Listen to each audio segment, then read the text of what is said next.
here to review another reasonably priced piece of gear, yet again on Crutchfield, showing you how to not spend a lot of money to get a shit load of clean power. So, I got the Beethovens downstairs, got the Mozarts upstairs.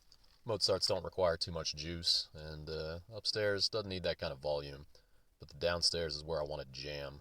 So, needed to pick something up to work with my single source input, and I figured, fuck a preamp. All I ever do is listen to Spotify. I just need to plug this little music streamer I've got into something that can actually power these fuckers. Well, this is where the audiosource amp comes in. And frankly, I can't believe this, but at $550, I might have over-purchased. So, if your speakers are 8 ohms, the audiosource will pump out a solid 150 watts, which is probably more than you need.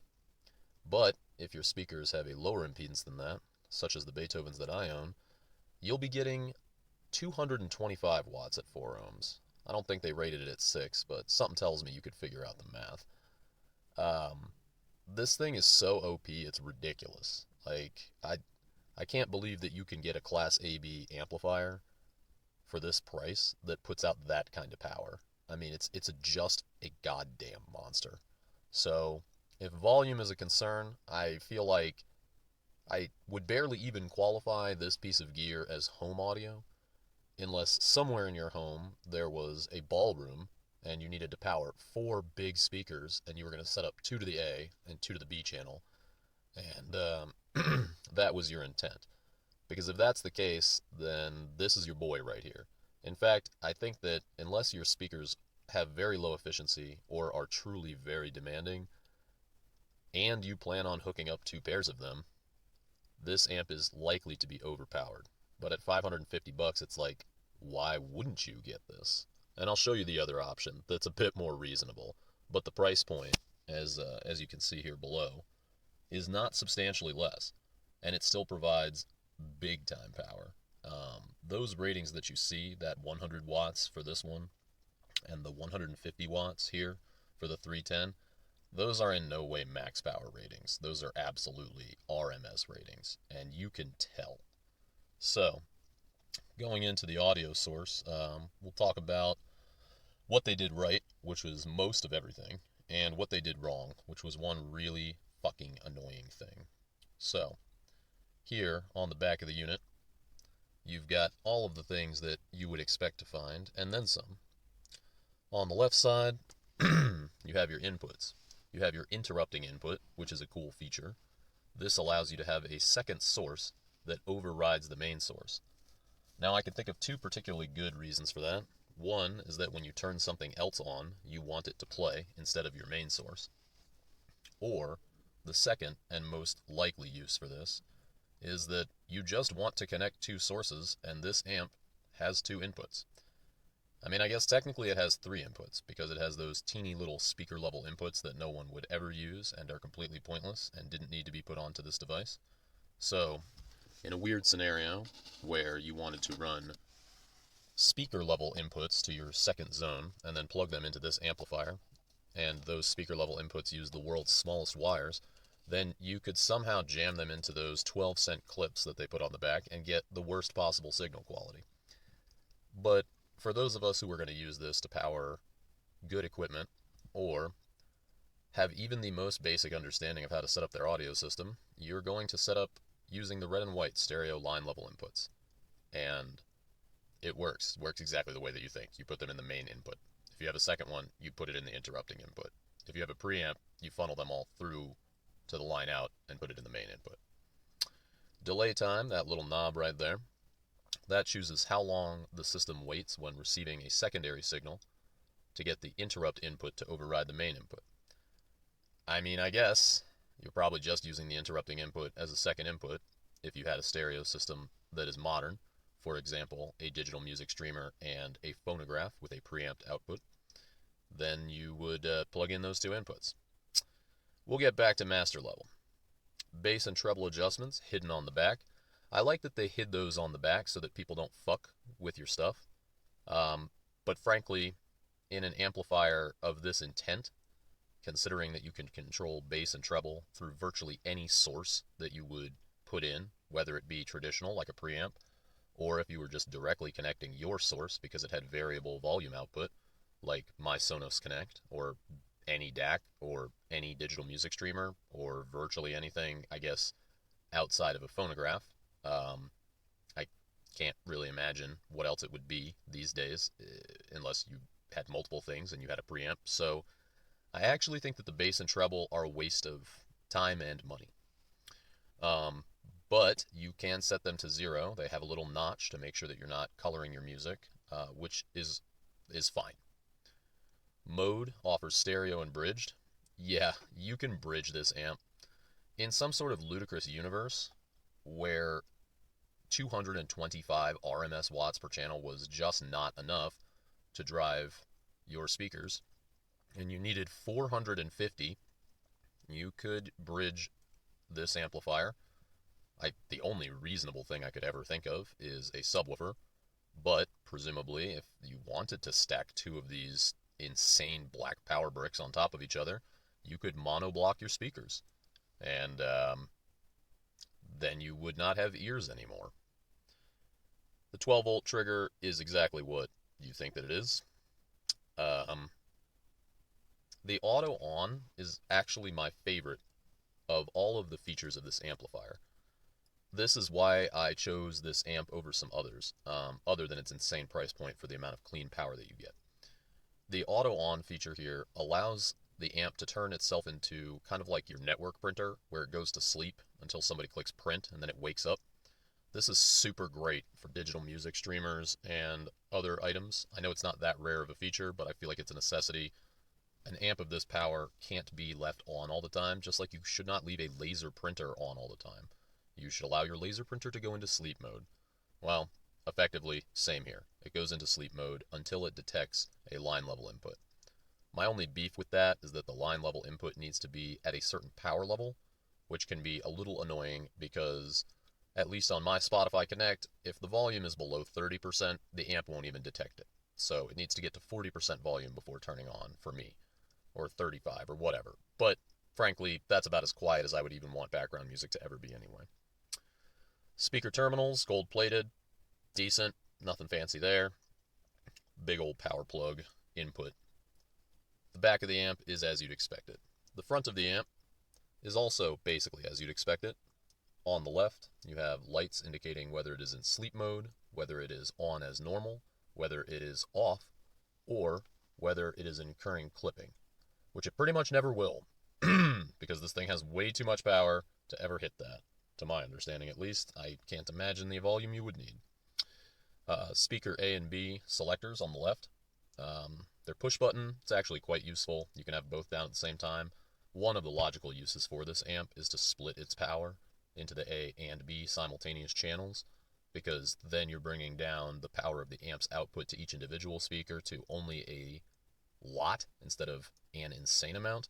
So certainly a good value if you want to run A and B at the same time. I could see this guy easily powering, like a dance hall. That would be a great use for something like this.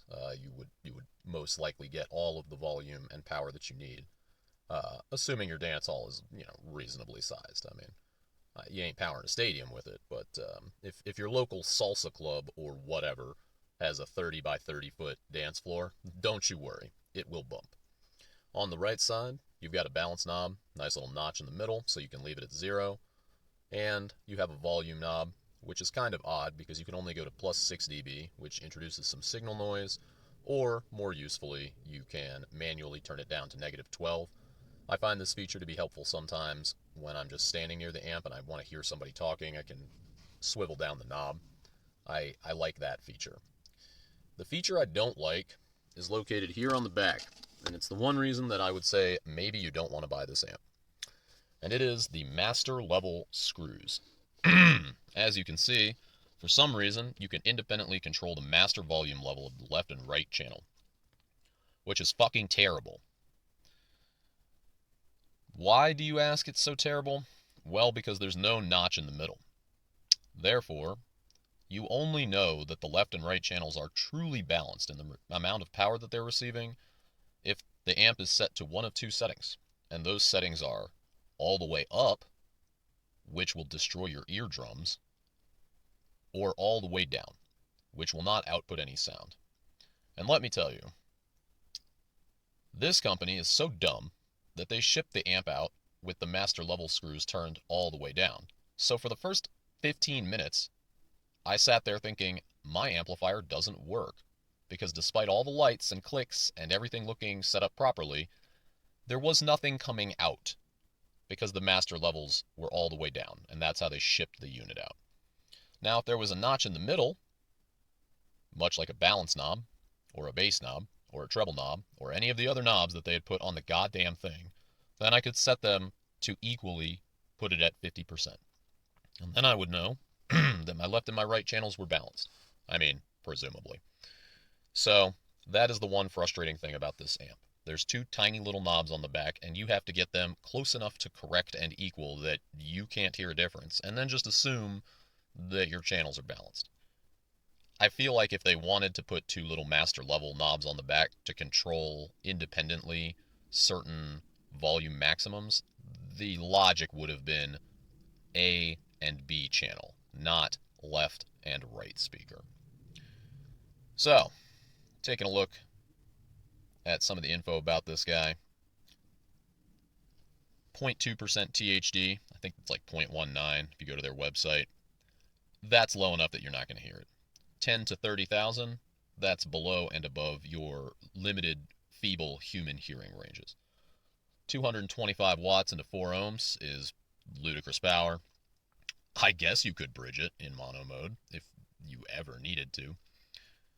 The Class AB amplifier is fantastic. It sounds clean, maybe a little warm, but that could be my Viennas.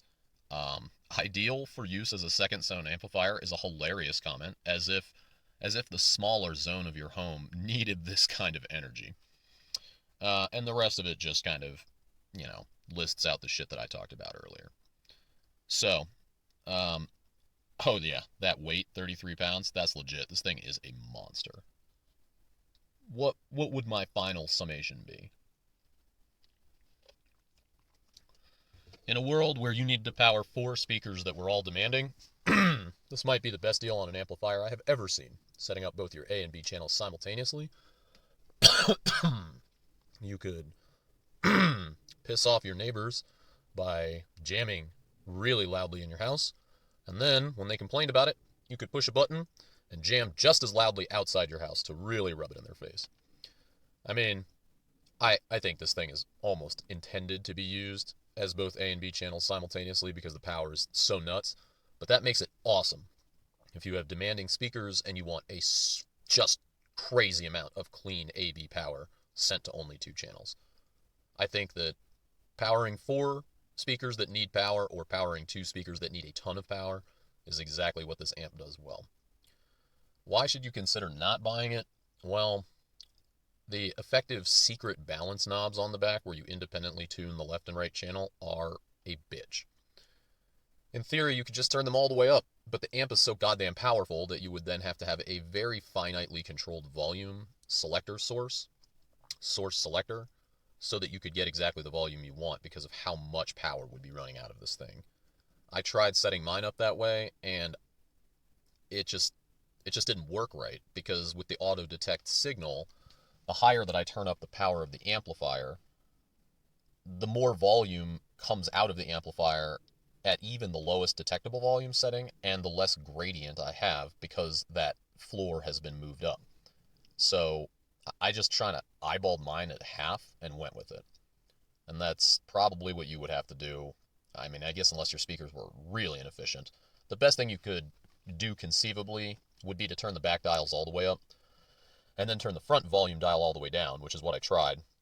And even then it was too loud, in my opinion. Certainly too loud to be turned up all the way, which scares me, because if somebody picks up my phone while it's playing through Spotify and they're like, let's jam, and they just press the volume key up all the way, they could damage my equipment, or honestly, they could damage somebody's hearing, frankly. And I don't even have that small of a basement. It's a lot.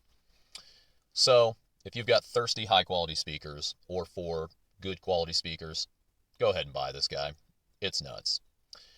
If you have 4 high quality speakers that do have substantial power requirements, but they're not, you know, ultra inefficient like mine are, I would actually say that this is your best bet right here.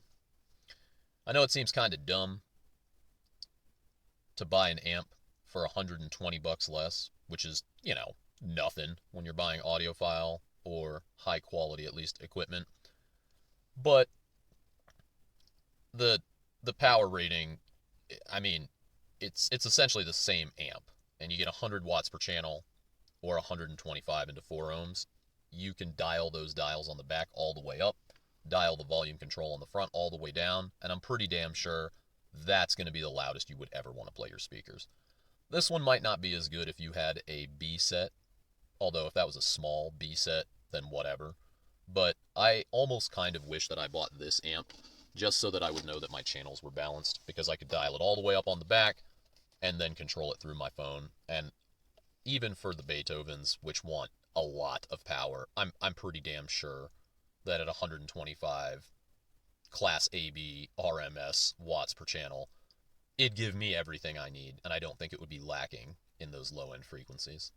So, you do what's right for you, whether it's the massive cost of $550 or the reasonable cost of $430. I mean, both these amps are cheap as fuck, right? Like, this is, to my understanding, the most clean AB RMS low total THD power that you can get on the standard market for high-end audio equipment.